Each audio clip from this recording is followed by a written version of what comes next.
Olá, seres de luz! Tudo bem com vocês? Sejam muito bem-vindos ao canal Magia e Bruxaria Natural. Bem, meu nome é Waiken, sejam muito bem-vindos e hoje nós vamos falar aqui um pouco sobre as religiões de matrizes africanas, especificamente dos ritos, tá? São dois principais ritos que nós temos, que seria o Bori e a feitura, né? A deitar para o santo, né? E nós vamos falar aqui sobre esses dois ritos. Parece que é pouca coisa, mas não é, tá, gente? Então nós vamos abordar bem razoavelmente, bem superficialmente, né? Espero que vocês entendam um pouco mais dessas religiões, desses ritos, tá? Espero que vocês gostem. Então, se você já gosta desse tema, curta, compartilha, se inscreva no canal, tá? Compartilhe esse vídeo se for possível e comenta aqui nos comentários as dúvidas que vocês tiverem, ok? Sem mais delongas, então, vamos lá pro vídeo. Solta a vinheta.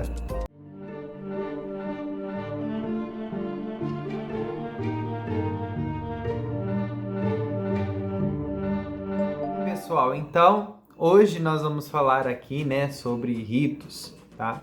Nós precisamos entender que a Umbanda e o Candomblé, no geral, tá, se divide na cultuação, né, no culto a entidades, tá? A entidades e a divindades, ok? As divindades nós já conhecemos, nós já falamos um pouco, que são, né, aí os orixás, né? Nós temos os orixás, que são regentes naturais, são seres que regem, né, as forças naturais, né, segundo o panteão africano. E nós temos aí as entidades, tá? E essas entidades são divididas em 7 falanges, tá? Em 7 áreas, em 7 frequências energéticas, tá? Essas 7 falanges nós vamos abordar ainda muito mais para frente ou um dia, tá? Mas essas 7 falanges, elas são de várias entidades aí, caboclos, né? Exus, que são cultuados, tá? Nós vamos dar a prioridade e a atenção hoje aos cultos para os ritos de passagem, os ritos religiosos que acontecem, tá? No Candomblé e na Umbanda, não necessariamente do jeito que eu vou falar aqui, porque pode mudar e muda muito mesmo, tá? Mas não necessariamente nessa ordem que eu vou estar dizendo para vocês, mas eles acontecem e é geralmente assim que acontece, tá bom? Primeira coisa que a gente precisa saber, nós temos várias ritos, várias passagens que é necessário compreender, tá? Desde o Bori até a feitura de santo, até a feitura da coroa, tá? Até a iniciação vias de fato, tá? Que é a coroa, deitar para o santo, fazer a feitura, nada mais do que a iniciação, tá? Assim como nós somos, nós somos iniciados na Wicca e tem a iniciação, nem outros falam aí auto-iniciação também, que também tem. Assim como diversas religiões têm a sua iniciação, Candomblé, as religiões de matrizes africanas também têm a sua maneira de iniciar uma pessoa naquela vertente, ok? E a feitura de santo é uma iniciação. Só que antes dessa iniciação existem várias etapas a ser cumpridas. Várias coisas que o iniciante, o noviço, o novato, ele precisa aprender. Tá? Não se chega hoje lá no Candomblé ou na Umbanda fazendo coroa, tá? Fazendo santo, deitando para o santo, né? Sendo iniciado. Não. E também não é um prazo de 1 ano, né? Se isso acontece com 1 ano, ou a pessoa é evoluída demais ou o terreiro está fazendo errado. Isso tem que ter um tempo, né? Então, geralmente aí 1 ano aí sim faz o bori, tá? Que nós vamos explicar aqui e vai passar umas imagens aqui para vocês entenderem melhor o que seria o bori, tá certo? Bom, vamos lá então. O bori, pessoal, ele é uma iniciação, uma pré-iniciação. Nós vamos falar aqui sobre um escritor muito válido para a gente comentar. E esse escritor, ele se chama Van Gennep, de 1978, tá? E ele entende várias fases de rito, várias etapas de um rito que ele precisa seguir para que esse rito seja válido, para que esse rito aconteça. E isso no candomblé é seguido, tá? Ele entende, tá, como rito, né, um fenômeno, né, ou um fenômeno com um espaço independente e preservado. Um espaço próprio, independente e preservado.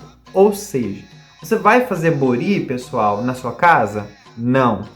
Vai fazer bori na casa do colega ou no sítio do colega? Não. Você só vai fazer uma iniciação ou você só vai fazer um bori na casa dos santos, na casa do pai de santo, no terreiro, no roncó, no terreiro, na roça, né? Como o pessoal fala. Tá? Então é no terreiro que isso acontece, certo? E então é um espaço próprio e independente.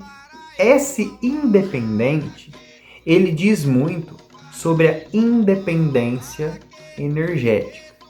Ou seja, é um lugar, um invólucro, tá? Que nada que está fora atinge o que está dentro. Tá? Então é um invólucro, um lugar sagradíssimo, muito sagrado. Onde quem entra para esse espaço para fazer o bori, tá? Esse espaço ele é separado do mundo, tá?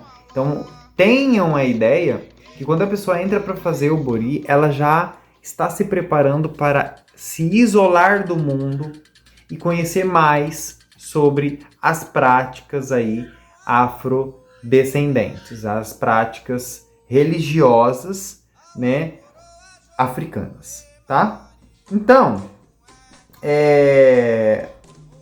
a noção, né, aí de crença, né, na delimitação do religioso aparece como crítica, né, a equivalência fácil entre saber. O que isso quer dizer? Quer dizer que muitas pessoas, né, ao olhar, né, vão criticar esse tipo de coisa, vão achar besteira esse tipo de coisa, né, porque não tem o saber, né, não tem o conhecimento e não tem nada que seja próximo para comparar. Ou seja, será que isso é certo mesmo?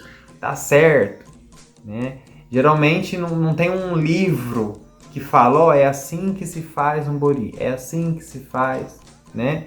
Então isso é muito passado de boca a boca, até hoje em dia mesmo. Nós temos livros. No final desse vídeo eu vou deixar, né, algumas referências para vocês lerem. Só que não existe assim, ó, o bori ele vai ser feito dessa forma. Até porque nós vimos no vídeo passado, né, de cultura africana, que o panteão africano ele chegou aqui no Brasil de diversas nações, né? O Banto, né? O Jequé, o Queto, o Angola. Então, de diversas nações veio aí o conhecimento dos orixás. Diversas culturas diferentes, subculturas, vamos dizer assim. Então, veio de vários locais essas informações. O que é interessante a gente entender aqui? Estar aberto para ouvir, né? Estar aberto para tentar entender, ok? Então vamos lá. O bori, pessoal, ele é uma prática onde o iniciante ele entra em um local ritualístico chamado de Roncó, né? Ou até mesmo é o terreiro, é uma área do terreiro muito preservada, onde o pessoal não tem aí um acesso, pessoal que vai lá frequentar não vai ter acesso a esse local, tá? Então esse Roncó é o lugar onde os borizados, onde os boris, né, onde as pessoas vão para receber o bori, né, para estar em conexão com o bori. Mas o que é bori, né? O que essa palavra significa? Lembro que você disse também sobre ori, né? O que é ori, né? Ori, pessoal, é a nossa cabeça, é a nossa consciência, a nossa ligação com o mundo espiritual. Seria a nossa espiritualidade, né, para a bruxaria. Então, ori, ele é a nossa consciência, a nossa espiritualidade. O que acontece, né? Acontece que o bori, ele é uma ligação, ele é uma ligação com o mundo espiritual, mas ao mesmo tempo uma proteção que se faz na vida dessa pessoa, e ela cada vez mais se torna mais perto, está mais perto, cada vez mais perto do ritual de iniciação. Cada vez mais próximo do orixá. É um trabalho, é uma sequência de ações que vão trazer essa pessoa diante do orixá. É uma sequência de sacrifícios, né? De pele, de carne, de ir se sacrificar, de estar lá, de fazer isso, de fazer aquilo, de fazer várias coisas que farão com que essa pessoa ela passe de um estado onde ela nem conhecia o que era o candomblé, nem conhecia o que era umbanda, e ela então começa a caminhar para o caminho de ser um Iaô. O que é um Iaô? Um iniciado, tá? Um iniciado no candomblé. Então, a partir do momento que a pessoa vai ser iniciada para fazer a feitura de santo, né, para fazer o rito mesmo, ela é aí chamada de Iaô. Depois que ela sai de lá, né, ela continua sendo um Iaô, vai aprender por 7 anos muitas coisas, vai estar junto com o pai de santo ali, né, e depois de 7 anos, geralmente se faz obrigações. O que são essas obrigações? Primeiro ano que você é iniciado, você vai fazer vários oferendas aí específicas de cada orixá, e vai depender muito, né, que vai te preparar para ser um Egbome ou um Ebome, né, que seria um pai de santo, vamos dizer aí, tá? Então se faz a obrigação com 1 ano, com 3 anos, depois com 7 anos. Depois de 7 anos, você tá aí, é um certificado, né, você é um pai de santo, tá bom? Mas assim, o bori, né, ele começa aí, né, com os noviços, com as pessoas novas, e ele tem o intuito de, principalmente, colocar na cabeça dessas pessoas o que é o candomblé, o que é a religião, o como que se porta, né, diante dos rituais, mesmo de invocações, de incorporações. Então é um ensinamento, mas na verdade o bori ele não ensina nada do que aquela pessoa já não tenha visto e presenciado no dia a dia do terreiro. Então não vai ter nada de muito diferente, né? O bori é algo mais aberto, mas quem só pode entrar lá no Roncó para fazer o bori, quem realmente vai fazer o bori, o pai de santo, né? Os ebomes aí, né? E os pais menores, né? Os iaôs que já são iniciados também, em algumas casas podem entrar. Então aí ele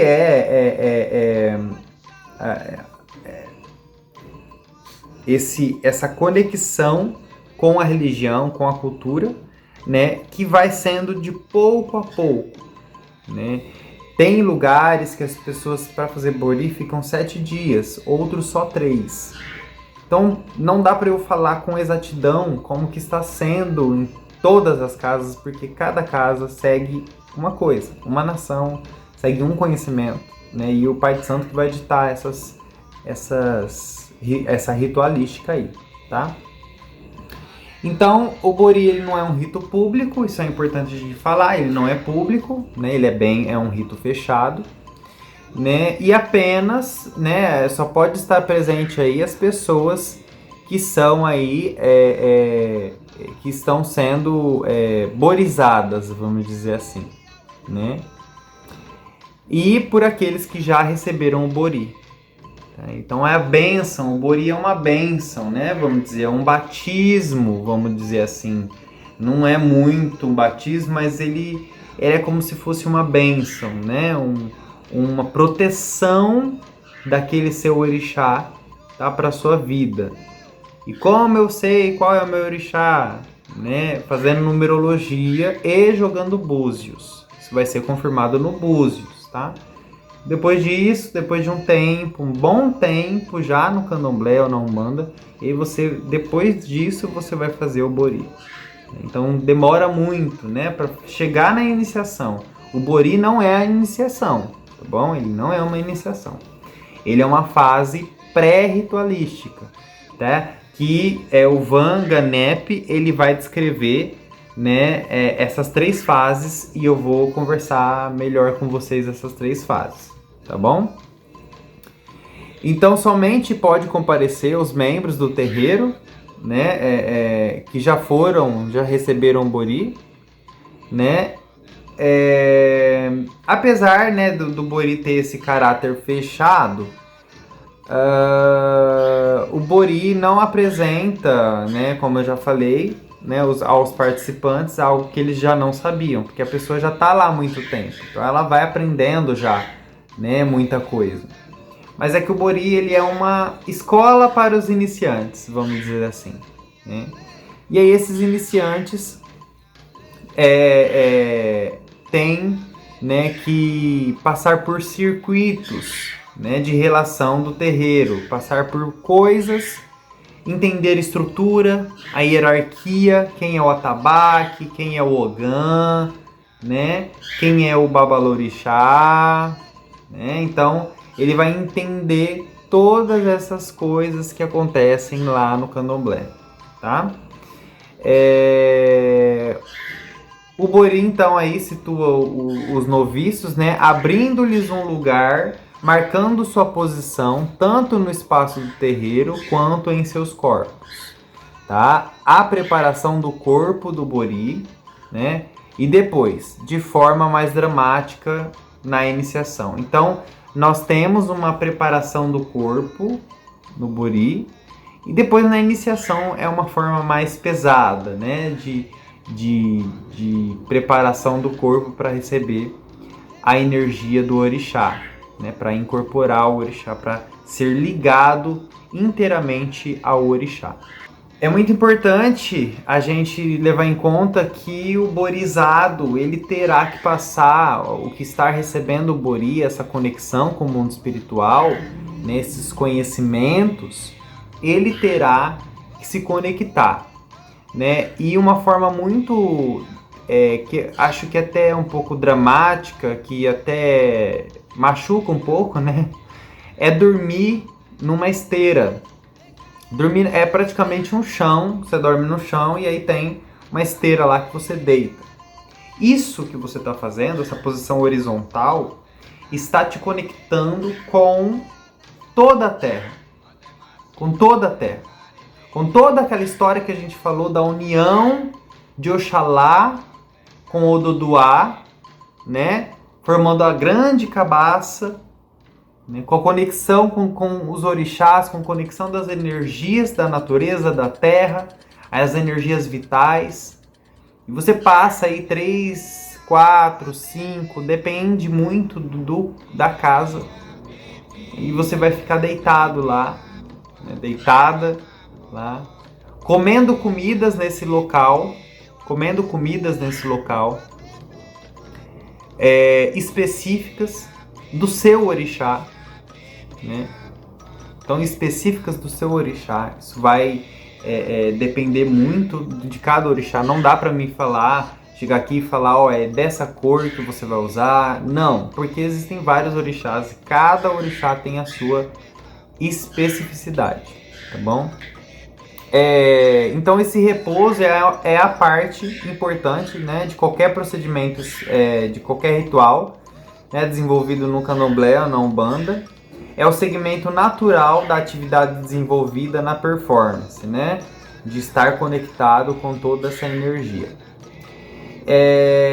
Submetido aí à manipulação durante o rito, o corpo encontra-se vulnerável. A pessoa não pode reassumir suas atividades cotidianas sem antes repousar, e certas medidas protetoras devem ser tomadas para assegurar um retorno tranquilo à rotina diária. Tá? A passividade do descanso é ela mesma uma recomposição de forças necessárias para a recuperação do equilíbrio da cabeça, entre aspas, o ori, tá? Então, pessoal, só tô lendo, tá? Tô acompanhando as anotações que eu fiz, tá? Para não esquecer de nada. Então, esse descanso, esse deitar para o bori, para receber as energias, os costumes, né, de dentro, que são fechados ali, esses costumes precisam ser absorvidos inteiramente por mim. Nesse processo é um processo de mão dupla, onde o babalorixá, o pai de santo, a mãe de santo, vai te dar, né, conhecimentos, e você vai estar aberto para receber esses conhecimentos. Ao mesmo tempo, aprendendo isso, obviamente, vai ser uma via de mão dupla mais para frente, porque você vai passar esses conhecimentos, muitos conhecimentos, né, que você vai adquirir com a conexão com a natureza. Então você vai ficar ali deitado. Mas é só isso, Waiken, chegar lá, deitar na esteira e já era? Não. Tem uma preparação antes. Você vai tomar um banho específico, vai lavar a cabeça, vai vestir vestes brancas e vai entrar lá para se isolar do mundo, para se isolar de tudo aquilo que te faz mal. Nesse momento, uma cirurgia espiritual abre em você. Você, nesse momento do bori, está frágil. Por isso essa posição de deito, né, de deitar no horizontal, de conexão, é uma posição de fragilidade e ao mesmo tempo de muita força, onde você se conecta com cada partícula energética daquele ambiente espiritual, que é o Roncó, que é a energia vital, né, que é concentrada naquele local diariamente, que vem da terra, que vem da natureza. Certo? Geralmente em alguns lugares é um quarto grande, em outros lugares é um quarto pequeno, tá? Então, pessoal, esse espaço aí, né? O pessoal tá tudo deitado lá ou sentado no chão, quase não há movimento, né? Eles ficam nessa esteira, né? Quase não se levanta. Né? Quando é necessário fazê-lo, o corpo move-se, oculto sob o lençol. Você coloca um lençol. Pessoal, eu tô falando aqui como deveria ser. Ah, mas na minha casa de santo não faz, Waiken. Deveria ser assim, tá? Mas o pai de santo, ele vai reger as normas do local. Ele vai reger as normas, tá bom? Quando a pessoa precisa sair da esteira, que é o local de proteção, é um altar, vamos dizer assim, espiritual, de descanso. Quando essa pessoa precisa sair, ela sai coberta por um pano branco. Precisa ir no banheiro, precisa fazer alguma coisa, ela cobre, vai até o local, né? Quando é necessário, né? E, né, sobre o olhar vigilante do ebome, da pessoa ali mais experiente, que já fez os seus 7 anos, né, de candomblé, de umbanda, que já fez toda a sua sacralidade religiosa ali e ritualística. Então, sobre olhar atento. Nesse período, o borizado não olha de olho no olho em ninguém, não conversa com ninguém, somente recebe as energias espirituais do local, tá? Então, como eu falei para vocês, essa horizontalidade, né, e a ausência de movimento convida, né, as novas formas de conhecer o espaço. Uma fusão, né, com todo o mundo, com todo o axé, com toda a energia, uma entrega a um arranjo de coisas, né, entre os quais aí se coloca inércia, né, um conjunto de coisas que a inércia, o silêncio absoluto, a quietude da alma começa te proporcionar sensações que em nenhum local, né, hoje em dia nós conseguimos ter. Porque hoje em dia o mundo ele é barulhento, né? Ele é um caos. E nesse local você está em extremo silêncio, extrema inércia, extrema paralisação e recebendo tudo ali que as energias podem te proporcionar, né? Então, deitados ou sentados na esteira, né, os borizados são colocados como crianças carentes de cuidado. Também situados na base de uma hierarquia, posição que seus corpos reconhecem como o embaixo, né? Reconhece como o embaixo em relação às coisas que aprenderam a abordar de uma perspectiva vertical em movimento, tornando submisso à Mãe de Santo. Então, eles ficam deitados, encolhidos como se fossem fetos. Então são essas posições aí que as pessoas vão ficar deitadas, vão se alimentar do quê? De comidas especiais preparadas especificamente por pessoas orientadas, que sabem preparar o alimento, pai de santo, mãe de santo, pai pequeno, mãe pequena, que são os iniciados já.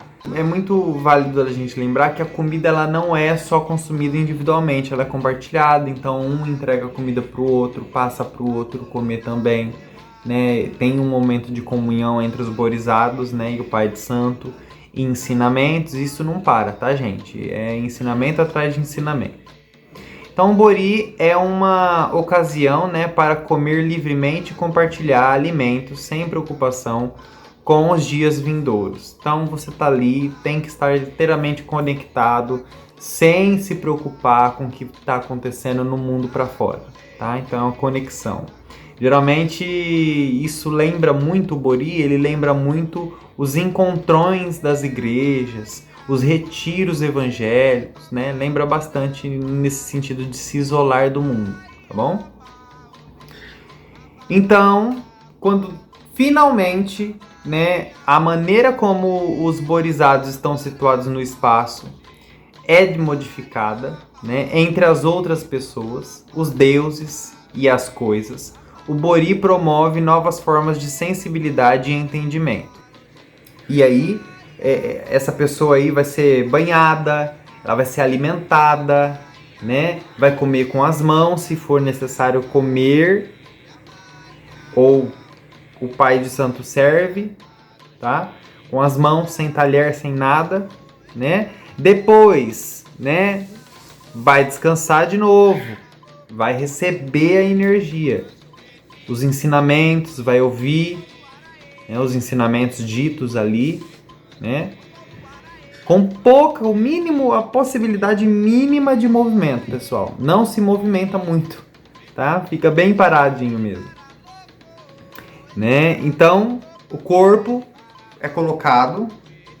Nesse momento, a pessoa não é mais uma pessoa, ela é um corpo, ela é um borizado, tá?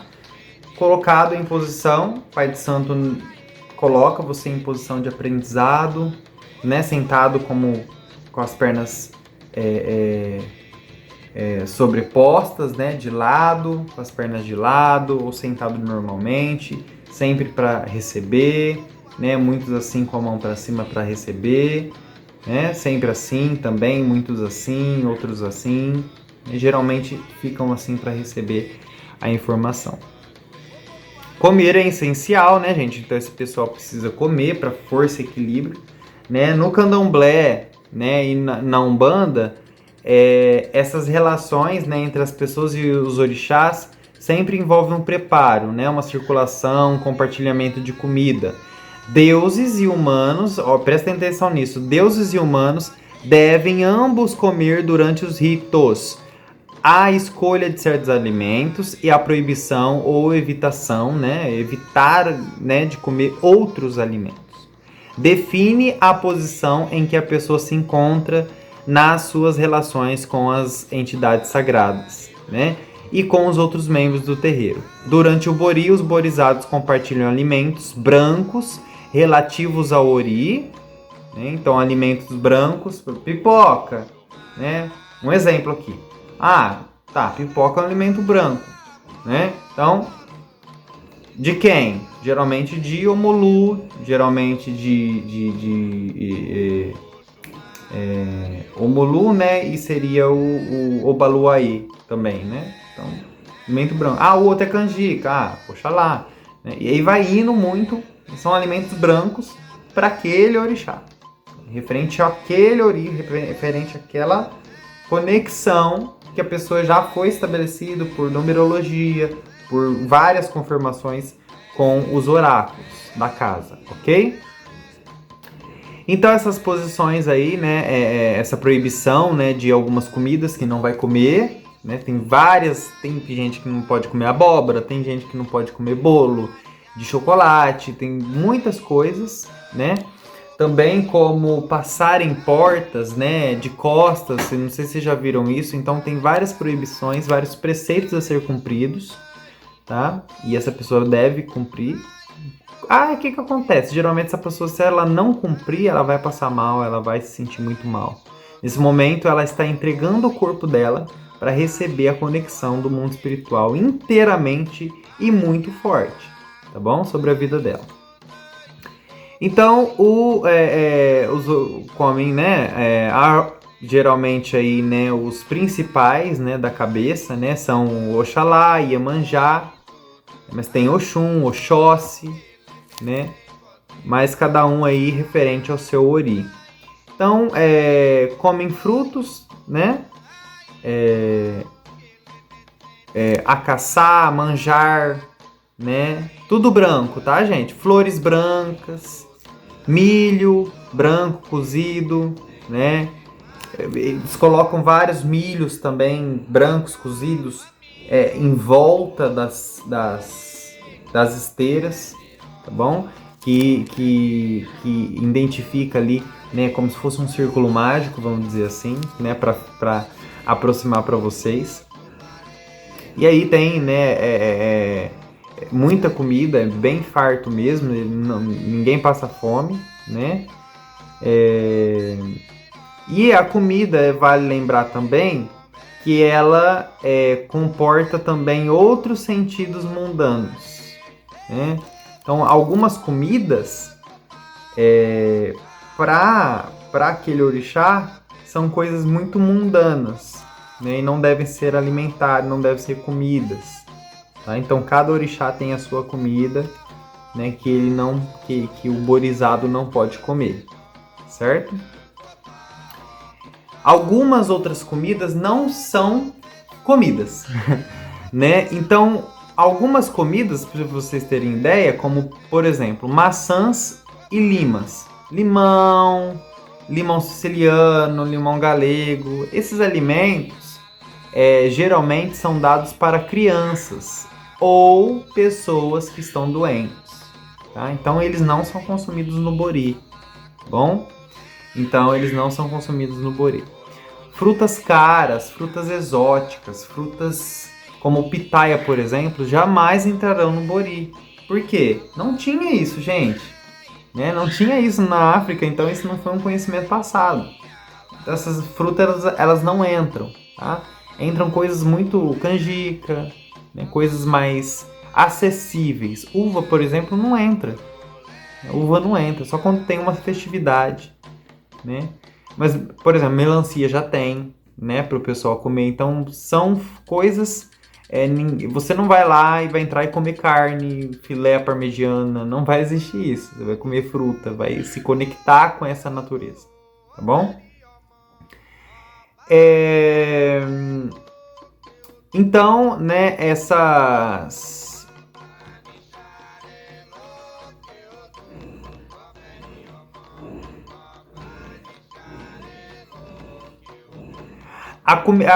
É muito válido a gente lembrar que a comida ela não é só consumida individualmente, ela é compartilhada, então um entrega a comida para o outro, passa para o outro comer também, né? Tem um momento de comunhão entre os borizados, né, e o Pai de Santo, e ensinamentos, isso não para, tá, gente? É ensinamento atrás de ensinamento. Então, o Bori é uma ocasião, né, para comer livremente e compartilhar alimentos sem preocupação com os dias vindouros. Então, você está ali, tem que estar inteiramente conectado, sem se preocupar com o que está acontecendo no mundo para fora, tá? Então, é uma conexão. Geralmente, isso lembra muito o Bori, ele lembra muito os encontrões das igrejas, os retiros evangélicos, né? Lembra bastante nesse sentido de se isolar do mundo, tá bom? Então, quando finalmente, né, a maneira como os borizados estão situados no espaço é modificada, né, entre as outras pessoas, os deuses e as coisas, o Bori promove novas formas de sensibilidade e entendimento.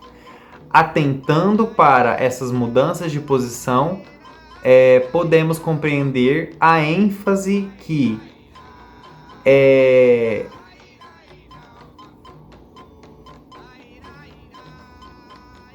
Então é isso, pessoal. O Bori ele faz, né, essa conexão e depois que isso está feito, né, ele traz aí uma nova sensibilidade, uma nova característica espiritual para essa pessoa, né, que fez o Bori, tá certo? Então essa pessoa agora ela é uma pessoa mais conectada com o mundo espiritual, mais sensível ao mundo espiritual e protegida, né? Então é uma sintonia corporal, né, do corpo com o local, o estabelecimento, as energias, ao mundo vital, a terra, tá? Então isso é muito importante. Agora, pessoal, nós vamos falar um pouquinho só sobre a iniciação, tá? Vanganep, que eu tô falando para vocês, né? Ele prescreve, ele classifica a ritualística, né, em 3 partes, tá? Que é o rito de passagem, né? Ele identifica com 3 categorias, né?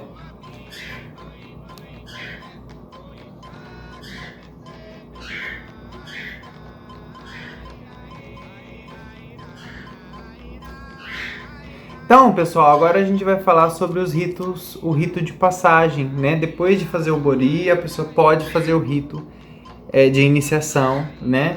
E aí não é necessariamente na ordem, às vezes demora mais um ano para ser iniciado, né? Então tudo isso é muito confirmado para saber se realmente é aquela divindade que vai reger aquela pessoa, que vai reger a vida daquela pessoa, aquela conexão ínfima e intrínseca da pessoa com a entidade, né? Com a divindade, no caso, tá? Então, Vanganep, ele prescreve, ele classifica, né, 3 formas, 3 passos para esse grande rito, tá? E isso serve até para todos e qualquer rito. Mas ele prescreve, ele decompõe o rito em 3 classificações, tá? São eles, né?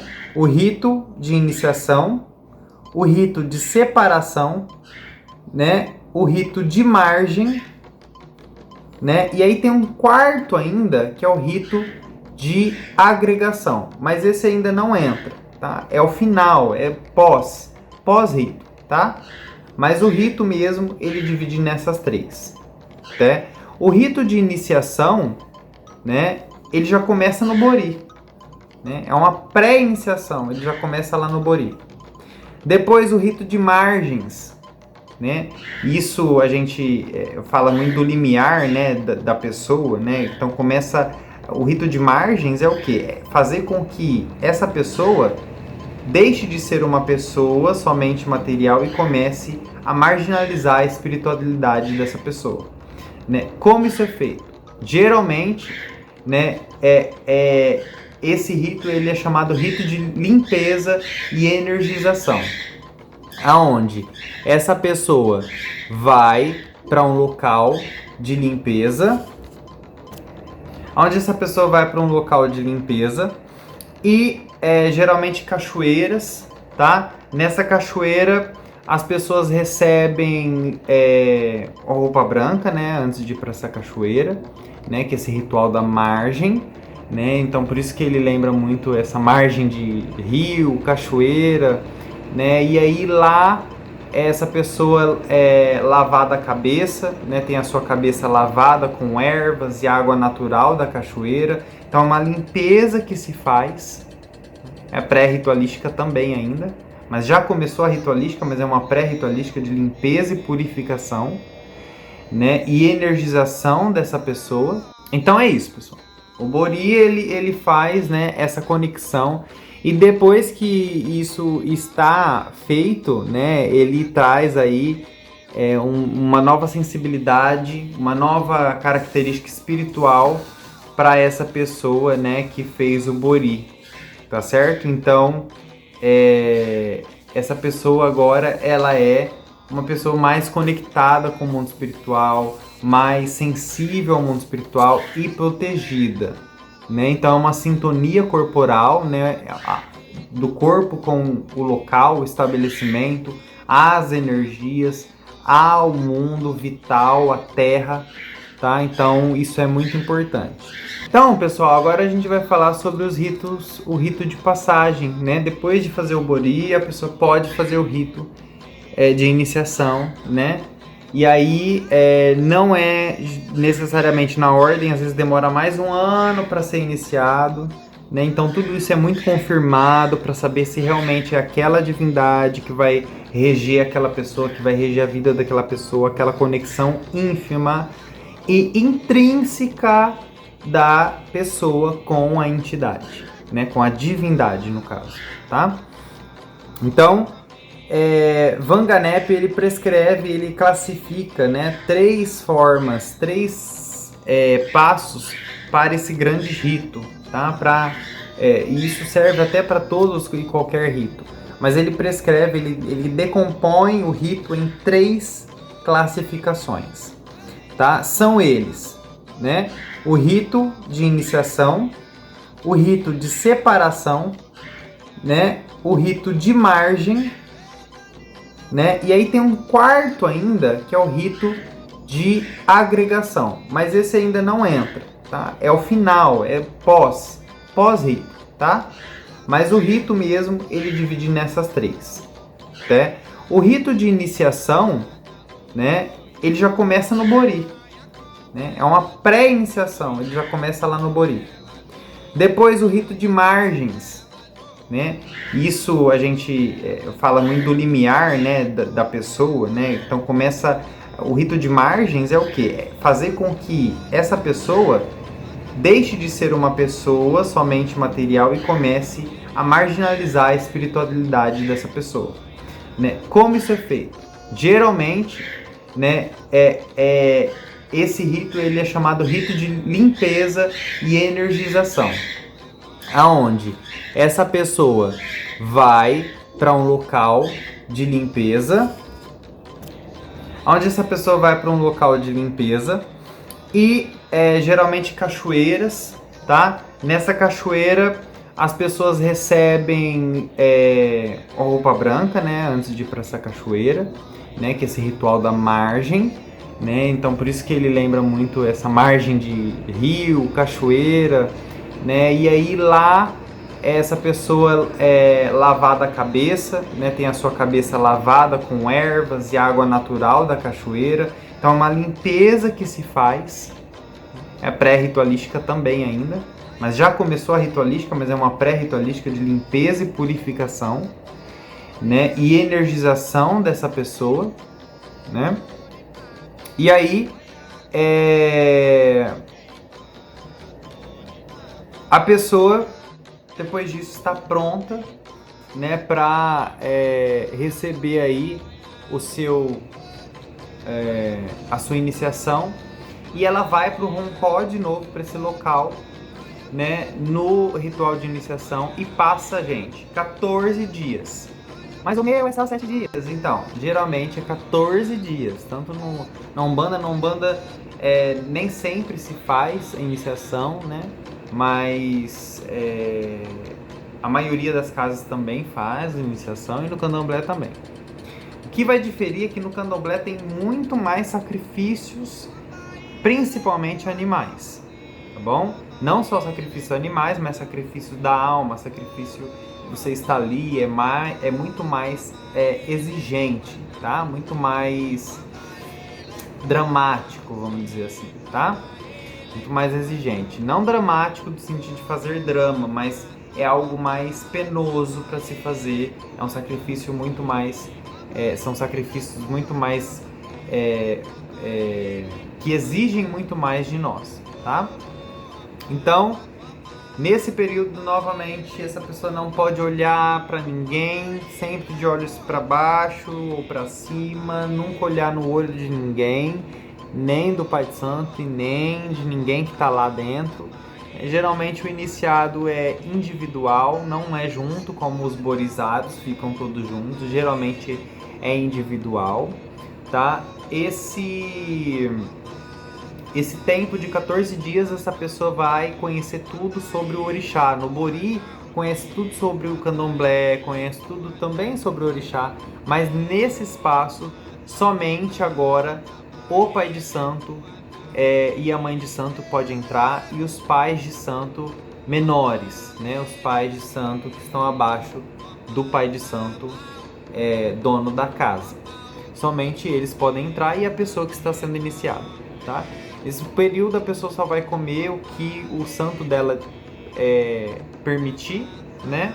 Se é só canjica, vai ser só canjica e algumas outras coisas que aquele santo permite, né? A pessoa não passa fome também, não é penoso nesse sentido, mas a pessoa se vai aí, né, se separar do mundo, e agora ela vai aprender a manusear a louça do orixá. Então ela vai começar a aprender a manusear as facas, os talheres, né? A louça, o ibá, vai aprender a orquestrar o ibá. O ibá é essa imagem aí que vocês estão vendo, tá? E vai aprender mais sobre o orixá, especificamente sobre a história dele, né?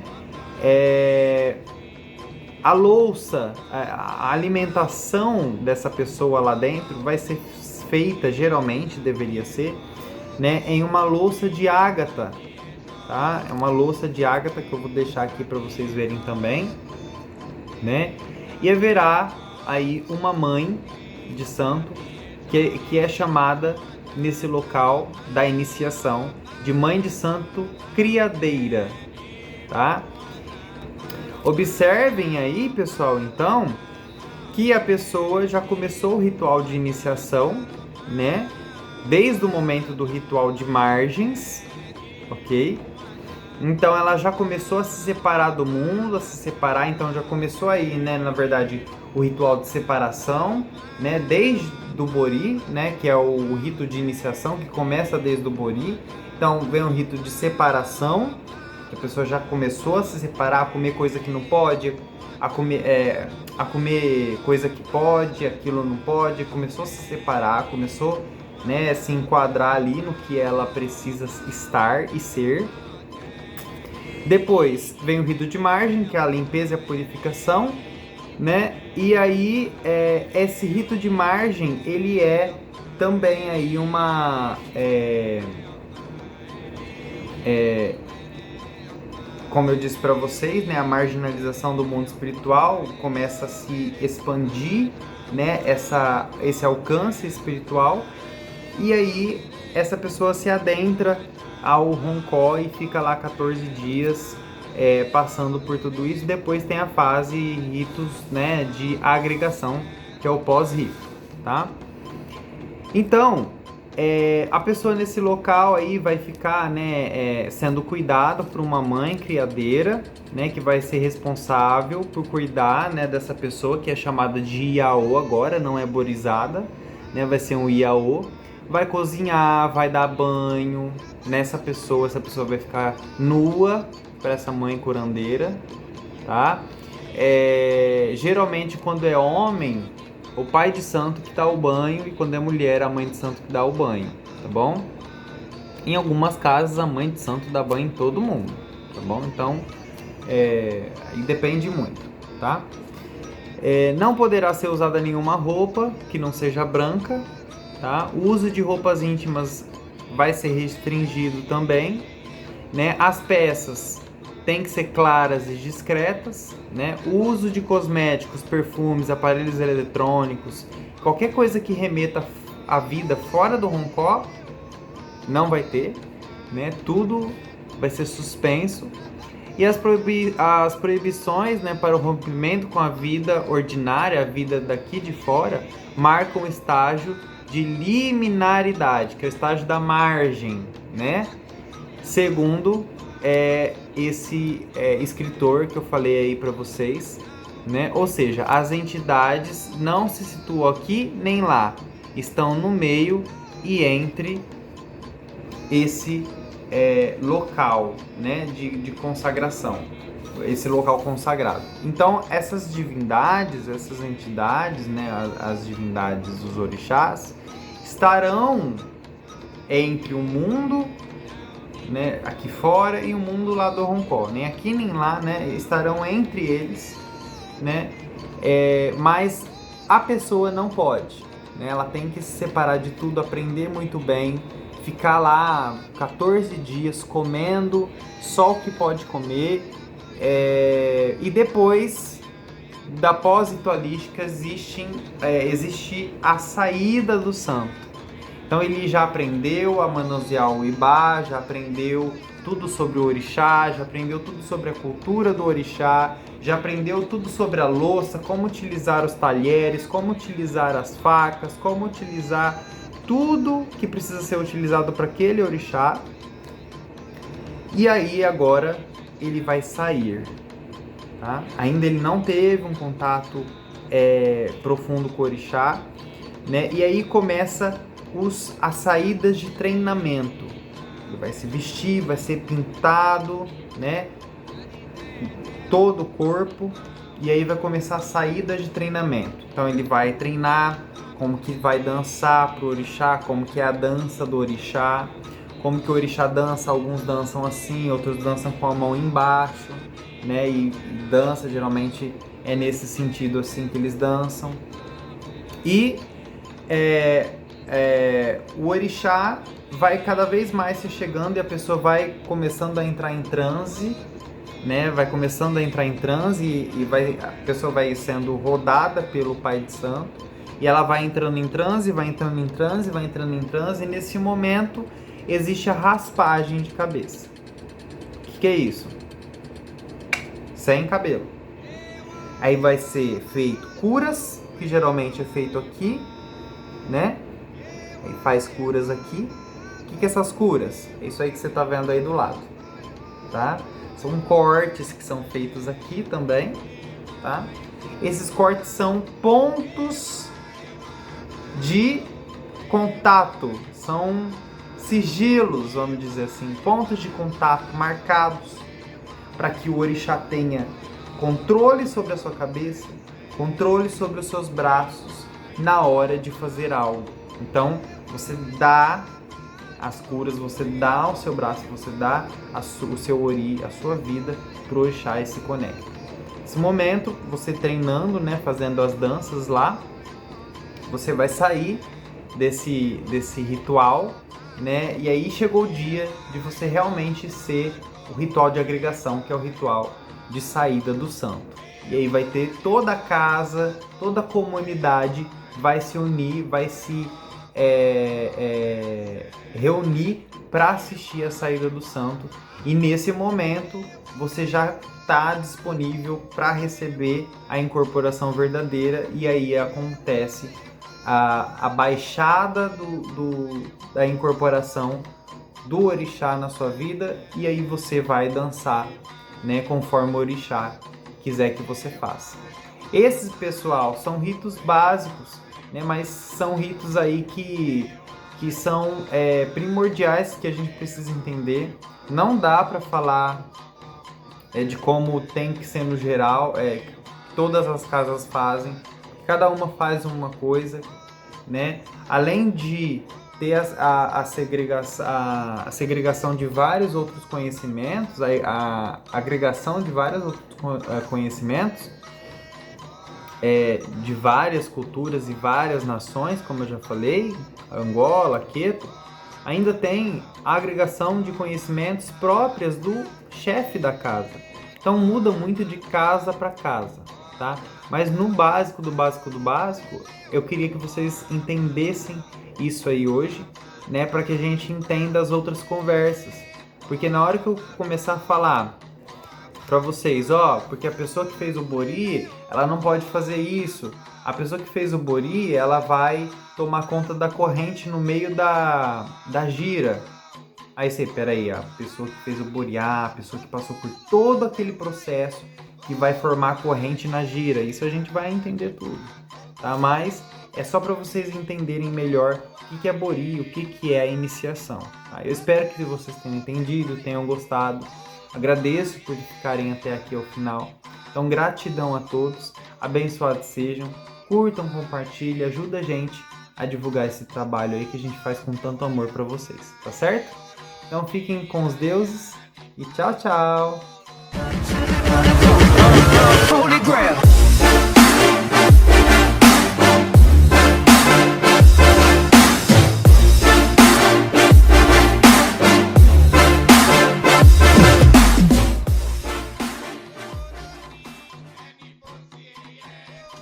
On a whole nother level. Barely only fought you over 'cause you left.